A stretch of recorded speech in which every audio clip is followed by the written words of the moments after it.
Those are some of the headlines. This is Democracy Now!, democracynow.org, The War and Peace Report. I'm Amy Goodman. And I'm Aaron Maté. Welcome to our listeners and viewers around the country and around the world. Well, Israel and the Palestinian Authority have resumed peace talks for the first time in 3 years. The two sides' top negotiators sat down Monday in a dinner hosted by Secretary of State John Kerry in Washington. Ahead of the meeting, Kerry urged both parties to make what he called reasonable compromises. Going forward, it's no secret that this is a difficult process. If it were easy, it would have happened a long time ago. It's no secret, therefore, that many difficult choices lie ahead for the negotiators and for the leaders as we seek reasonable compromises on tough, complicated, emotional, and symbolic issues. I think reasonable compromises has to be a keystone of all of this effort. I know the negotiations are going to be tough, but I also know that the consequences of not trying could be worse. The last talks broke down in September 2010 after Palestinians insisted Israel stop expanding West Bank settlements. Israel's ignored the demands since building thousands of homes in the major West Bank settlement blocks it wants to carve out of any future Palestinian state. The Palestinian Authority held their position until this past week when Kerry won an Israeli pledge to release over 100 Palestinian prisoners, some held for decades. The State Department says the two sides have agreed to negotiate for at least 9 months. The talks will be overseen by Martin Indyk, the former U.S. ambassador to Israel, who was named Monday as the new special envoy for Middle East peace. As she headed into Monday's opening session, Israeli negotiator Tzipi Livni said the U.S. will take the lead in steering the talks. To be optimistic is something that we cannot afford, but there is some hope.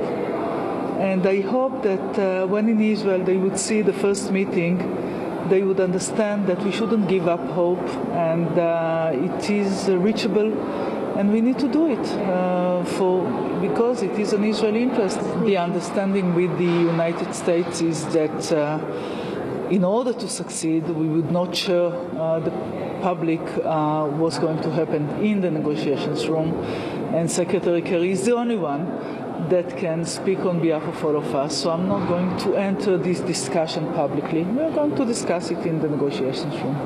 Well, despite Tzipi Livni's assertion that details of the talks will be kept private, Palestinian Authority President Mahmoud Abbas laid out the Palestinian position on Monday during a visit to Cairo. Speaking to journalists, Abbas said the Palestinian demand for an Israeli withdrawal to 1967 is non-negotiable. Abbas's comments reinforced the doubts surrounding the new talks, with the two sides as far apart as ever on the key issues of borders, settlers, refugees, and the status of Jerusalem. Well, for more, we're joined by two guests. Yousef Moner is the executive director of the Jerusalem Fund, its educational program, the Palestine Center, based in Washington, D.C. Here in New York, we're joined by Norman Finkelstein, a scholar and author of many books, including Beyond Chutzpah on the misuse of anti-Semitism and the abuse of history, and Knowing Too Much, Why the American-Jewish Romance with Israel is Coming to an End. Let's go to Washington first. I want to ask just about the issue of these talks happening right now, Yousef Moner. What is wanted by the Palestinians, the Israelis, how it's being run in Washington? Can you respond? Yeah, absolutely. I think first, to put this in context, we have to remember that, Israel has no greater ally in the world than the United States. It relies heavily on the United States, both economically, diplomatically, and militarily for support. So the United States has a good bit of leverage over Israel. It also has a good bit of leverage over the Palestinian Authority. It provides a significant amount of money for its annual budget. And so, it's not miraculous that the United States is able to bring two, essentially, clients to the table to do something. The question is, why has it been so difficult to do so? And the answer to that is because of a failure of U.S. mediation over the years, time and time again. And so I think what we should be looking for here, if these talks are going to have any hope of moving forward in any positive direction, is the way in which the U.S. approaches handling its role as a mediator. In the past, unfortunately, instead of acting as an enforcer of international law, as an enforcer of Israeli obligations and previous commitments, the United States has only acted instead as an enforcer of Israeli positions in the negotiations. And so if you're on the Palestinian end, there's really no interest for you to keep going back to negotiations that only act as a cover for Israel's continued colonial activities in the West Bank. Norman, what's your sense of why these talks are taking place right now? And give us your assessment of where you think the various parties are at. Well, on the Palestinian side, they really don't have much choice because the Palestinian economy was almost in a crisis last year, just at the time Salam Fayyad, the prime minister, left office. And Obama basically told him that if you don't go to talks, we're not going to pay the bills. On the Israeli side, they had one immediate motive. The immediate motive was they wanted to deflect international pressure on them. The Israeli press was reporting that, as is true, in order to deflect international pressure, you have to pretend to be negotiating. And the Israelis didn't panic, but they saw it as a harbinger when the European Union issued its guidelines, which were not going to have a huge impact, but guidelines which threatened Israel's ability, its maneuverability, in continuing its annexation of the Palestinian territories. The U.S. goal is a little bit more interesting, and it requires a historical perspective. If you look at the last three presidencies, Clinton, then Bush, and then Obama, in each of the three presidencies, at the end of the terms, the 8-year terms, there were attempts to negotiate a settlement. In the Clinton presidency, the purpose was clearly Clinton wanted to redeem himself after the Monica Lewinsky scandal. In the Bush presidency, the negotiations came in 2008, and the purpose again was pretty clear that Condoleezza Rice in particular, she was Secretary of State at the time, and she was looking for somehow to redeem her role as the Secretary of State in what was the end of the Bush administration, a complete disaster. Now, Obama is facing the same problem, namely his is a failed presidency, and even though he's a narcissist, he knows that the presidency has been a disaster. And just like Clinton and just like the Bush administration, he's now hoping that maybe he can pull a rabbit out of the hat with the Israel-Palestine conflict and redeem, as Clinton hoped to do and as Condoleezza Rice hoped to do, and redeem his record in at least foreign policy. And so each of them has a different motive, but we have to be clear that this time circumstances are slightly different. That is, number one, the Arab world is shattered right now. Hamas, the principal opponent of the collaborationist Palestinian Authority, has been reduced to a nullity because it put all of its eggs in the Brotherhood basket In Egypt. The Palestinians are more depressed, despondent, despairing, and depoliticized than ever. And the Palestinian Authority is now more enthralled to the United States than ever.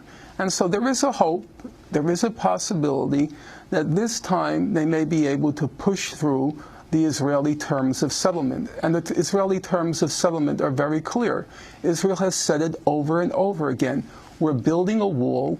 The wall is our final border, and the wall consists of annexing about 10% of the West Bank, fragmenting what remains of the West Bank, annexing some of the most arable soil, annexing the critical water resources, annexing the hub of Palestinian life, namely East Jerusalem, and there'll be some sort of international consortium to solve the refugee problem.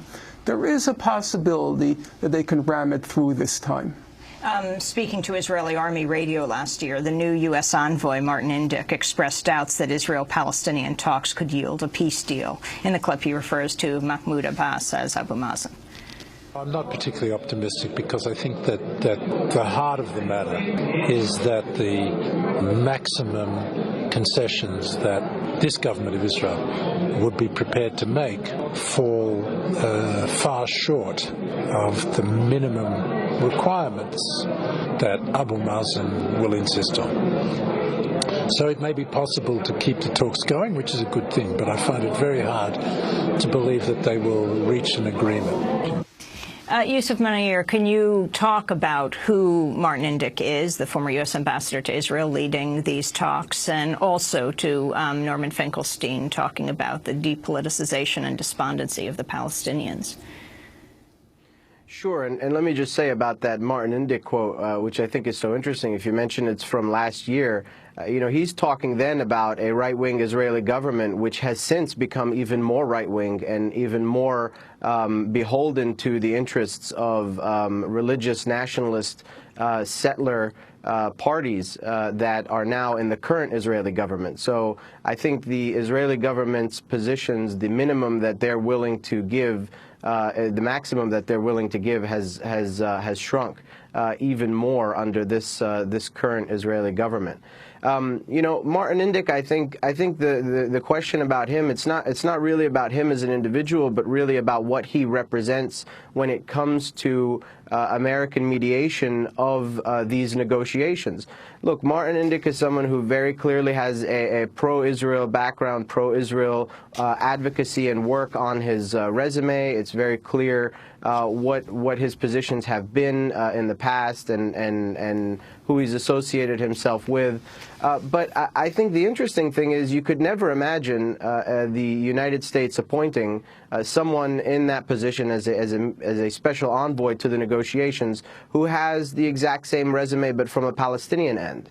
And I think that just speaks to the fact that the administration is still very conscious and prepared to defer to the concerns of pro-Israel interest groups in the United States when it comes to how it mediates the negotiations. And that, if anyone had any hope for a different U.S. position towards the negotiations this time around, suggests that is simply not the case. In January 2009, just as the three-week Israeli assault on Gaza was in full swing and President Obama was preparing to take office, Martin Indyk came on Democracy Now! Along with Norman Finkelstein.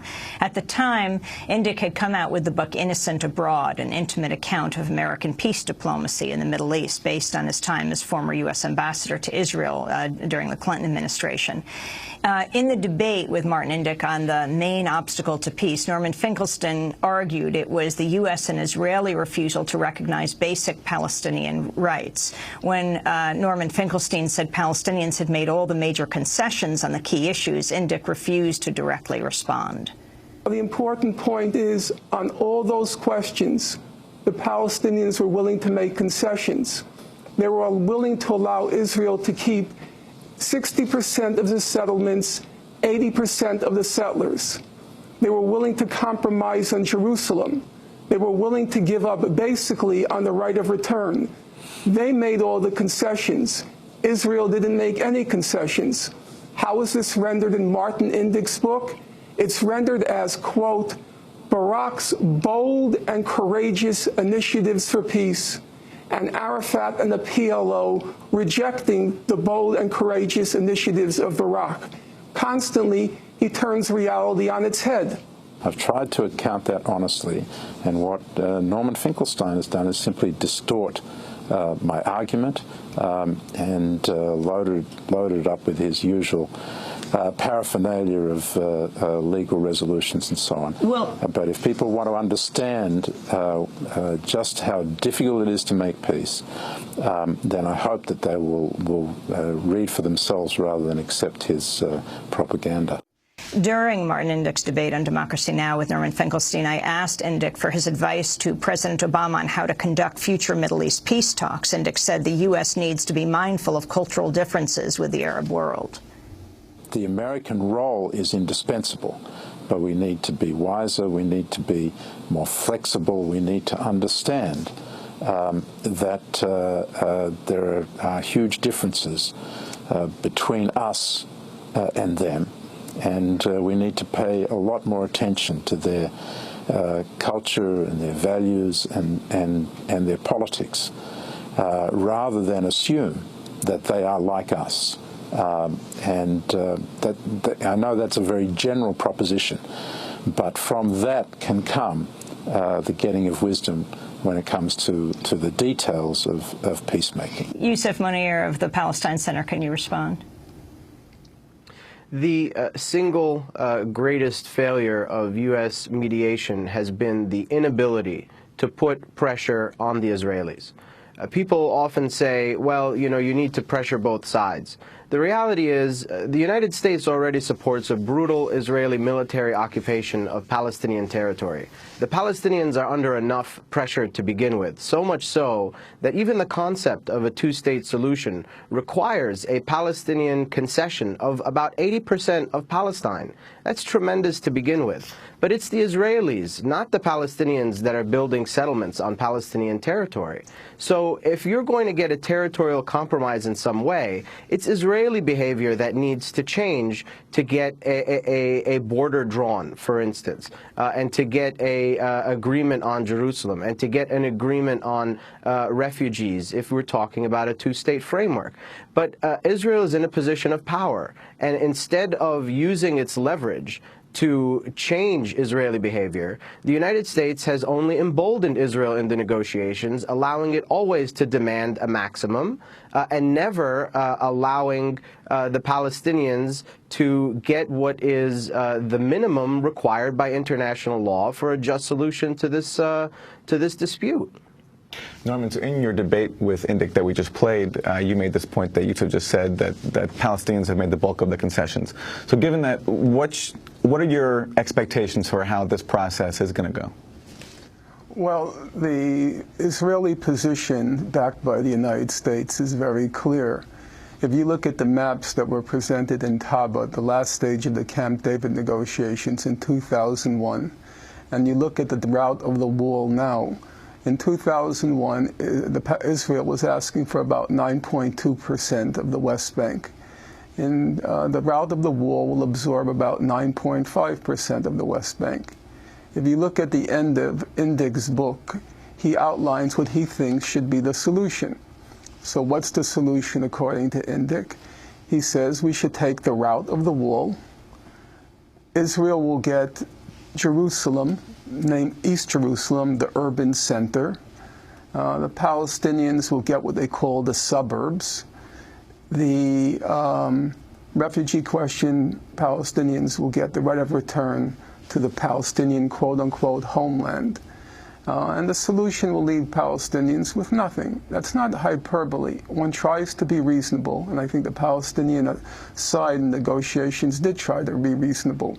They presented a map during the Annapolis negotiations which said, we will annex 2%, we will allow Israel to annex 2% of the West Bank, but on those 2% are more than 60% of the settlers. We will let Israel keep 60% and more of the settlers in place. They did their best to be reasonable and also within the framework of international law. So they wanted Israel to get 2% of the West Bank, Palestinians would get 2% of Israel, a one-for-one land swap. They tried very hard to be reasonable. The Israeli-American position, the one that Indyk formulates, and basically it's just an echo of the Israeli position, is you're going to leave a West Bank which is fragmented down the middle, fragmented in the north. They lose the water, they lose the most arable land, they lose East Jerusalem. There's no Palestinian state without East Jerusalem. The Palestinian, what's called Greater Jerusalem, extends from East Jerusalem to Ramallah to Bethlehem. That Greater East Jerusalem, it accounts for 40% of the Palestinian economy. There is no Palestinian state if Israel annexes East Jerusalem. The problem is how all of this is going to be sold, because people don't know the facts, and it's very frustrating when you're watching what's happening.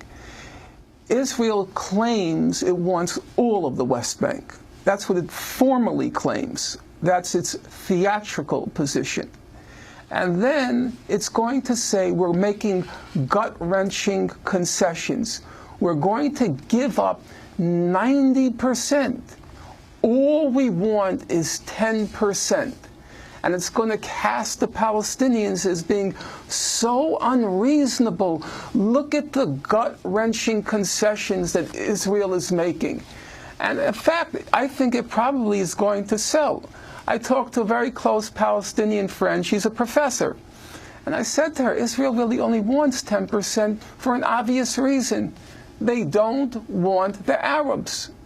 If you look at the wall Israel is building, believe it or not, the wall is twice the size of the border. Do you know why it's twice the size of the border?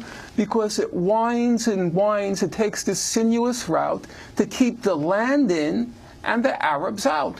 So the wall in East Jerusalem, it cuts right through East Jerusalem and puts 55,000 Palestinian Arabs out. They can't want the whole West Bank because in the famous phrase of Levi Eshkol, the prime minister, we want the dowry, we don't want the bride. We want the land, but we don't want the people. Well, Norman, on the issue of the people, I wanted to ask you, it's the 50th anniversary of the March on Washington next month, and we're speaking at a time when the history of the civil rights movement is alive right now with the Trayvon Martin verdict, the striking down of the Voting Rights Act. Are there any lessons you think that a Palestinian nonviolent movement could draw from the history of civil rights in the U.S.? Yeah, I think that, Moner, he complains about the United States putting pressure on Palestinians, not putting pressure on Israel. For me, that's a given. The Palestinians are not demonstrating any power, so of course they're going to be clobbered by the United States and Israel. The question is, can you change the power equation? And I think there are realistic possibilities for changing that equation. The most important thing is, number one, using the instrument of international law to isolate Israel in public opinion.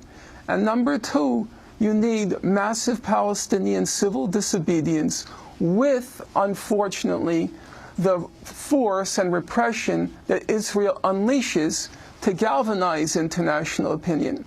That was exactly the strategy of the civil rights movement. The civil rights movement originally, Martin Luther King, his original strategy was, let's try to melt the hearts of the Southern racists. That was a classic Gandhian strategy, melting the heart of your opponent. But then he realized, you're never going to melt the hearts of these people. So what are we going to do? We're going to look for the most repressive, the most violent Southern sheriffs, people like Joe Clark in Selma, Alabama, Eugene Bull Connor in Birmingham. We're going to confront them knowing full well that if we confront them, they're going to unleash their dogs, unleash the fire hoses, unleash the horsemen, and then you will create an indignant national community which will impose its will on the South.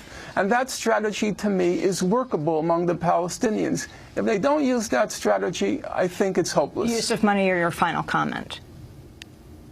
Well, to sum up, I would say that Israel has been trying to sell for a very long time the notion that its occupation of Palestinian territory is temporary. It's been saying that over and over again, and it's only that claim that keeps the apartheid label off the Israeli state.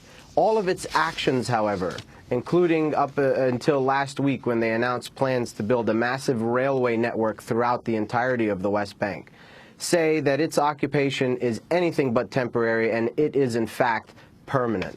What these negotiations do is they allow the Israelis to say, well, actually, our occupation may still be temporary, and create a facade to cover their continued colonial activities in the West Bank.